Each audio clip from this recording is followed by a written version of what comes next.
He's also entering that season, right? There, he's at a concert over the weekend, dropping hints about the Steelers. My question for you is, inevitably, he's going to sign with the Steelers. We hope it gets done. What is he missing by not being around the team now? I think for Rodgers, you're missing that unique time period right now where all 32 teams feel like they're going to win the Super Bowl. The vibes in every building across the NFL are exceptional right now. So this is the time to really make friends, build that chemistry. You're in all-season workouts. You're only in the building 4 to 6 hours a day. Guys go grab dinner. They do a lot of those different things of getting to know one another in this moment. At the same time, when you're a guy like Aaron Rodgers and you've been in locker rooms with so many different guys over the course of 20 years, you walk in and automatically there's a level of respect and you have that ability to get to know people. So yes, there's the playbook and there's all those other things that he has to get acclimated to. But as long as Aaron Rodgers shows up for training camp, he'll be okay. He'll be able to get there from a knowledge-based standpoint, learn what he needs to learn. But it's just like at the same time, we saw when he got to the New York Jets, he was there the entire offseason building those relationships from day one. But then he went to Egypt, and it was a story around the time that I saw you and Dev at training camp. Like, and I guess looking back on that, did that affect anything? I would just say, like with Aaron, so much of what he does and is great at is like precision and timing. So like that's chemistry with your guys, right?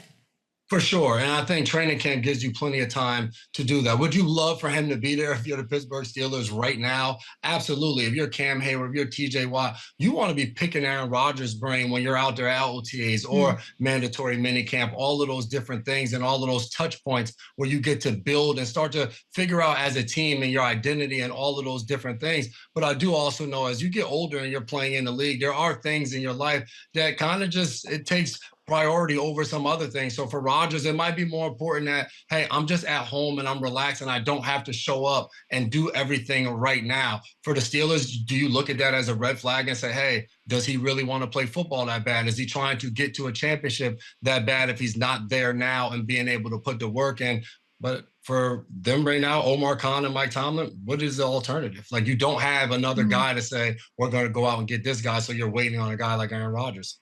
The longer this goes on, the more I'm trying to like get ahead of the holes that are going to be poked, right? The Egypt storylines, like if he's not here, this. So I'm trying to sort of dispel them because I'm not of the belief that he needs to be there. And he's obviously been quite clear that he's dealing with things that are bigger than football and understands, in his words, what a commitment it is to join a team.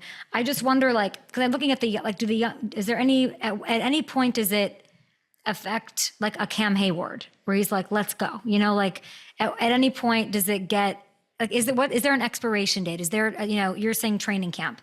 So as long as he gets there before training camp, it doesn't really impact them being a contender in the AFC.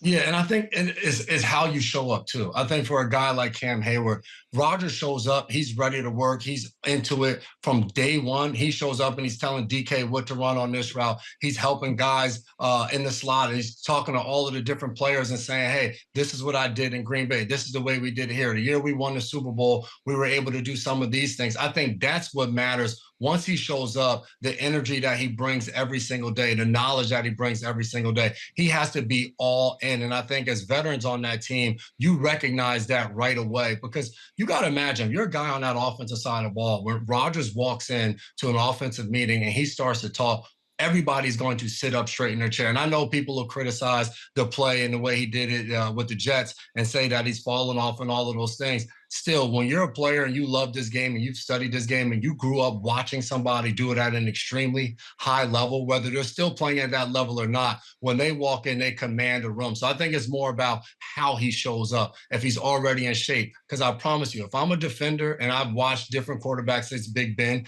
get in there and not be able to get the job done, if Rodgers gets in practice and he's spinning it, I'm excited as hell to have him on my team. Well said. And I'm just trying to think of all things considered. Like you have to consider art. You have to consider, like the defense for the Bengals. All that. Like, I'm looking at like the complexion of that division. What does he do? Does he hop? I was looking at the odds on FanDuel. It's Ravens, Bengals, Steelers, Browns. Like, does he lift them above the Bengals? Does it make him? You're like, where do you even slot him in at quarterback if you're ranking them in this division? Is he first, second, third?